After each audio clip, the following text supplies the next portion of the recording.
pada kaum muslimin bantuan doa khusus pada kaum muslimin iman Islam supaya demi kehormatan Allah Subhanahu wa taala. Amin.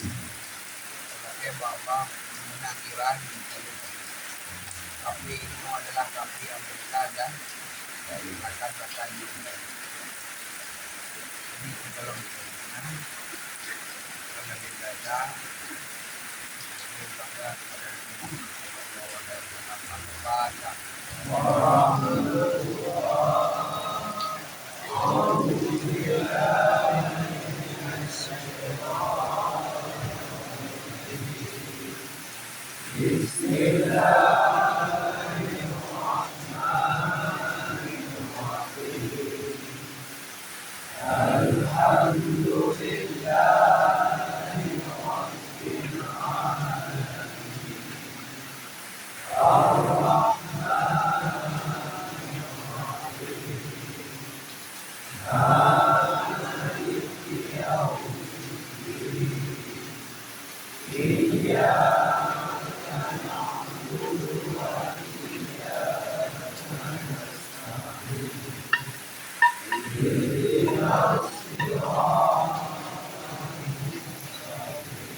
Ya Allah ya salam, demi Tuhan agama Islam, lalu kafir menang Iran, berkat Muhammad Nabi dan junjungan. Ya Allah ya salam, demi Tuhan agama Islam, lalu kafir menang Iran, berkat Muhammad Nabi dan junjungan. Ya Allah ya salam, demi Tuhan agama Islam, lalu kafir menang Iran, berkat Muhammad Nabi dan junjungan. Ya Allah ya salam, demi Tuhan agama Islam, lalu kafir menang Iran, berkat Muhammad Nabi dan junjungan. Ya Allah ya salam, demi Tuhan agama Islam, lalu kafir menang Iran, berkat Muhammad Nabi dan junjungan. Ya Allah ya salam, demi Tuhan agama Islam, lalu kafir menang Iran, berkat Muhammad Nabi dan junjungan.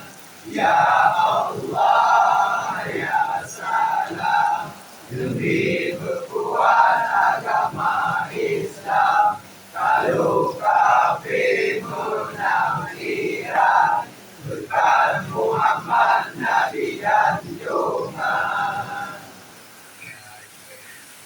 Ya Mursyidi ya Qutubi Ali, ya Sayyidi Habibullah, Putaka Maulam Baya. Ya Syaikhi ya Mursyidi ya Qutubi Ali, ya Sayyidi Habibullah, Putaka Maulam Baya. Ya Syaikhi ya Mursyidi ya Qutubi Ali, ya Sayyidi Habibullah, Putaka Maulam Baya. Ya Ilahi ya Rabbi, ya Sayyidi ya Maulana, kabul doa kamu ya Rabbi, berkat Syaikhi Qutub Maulana. Ya Ilahi ya Rabbi, ya Sayyidi ya Maulana, kabul doa kamu ya Rabbi, berkat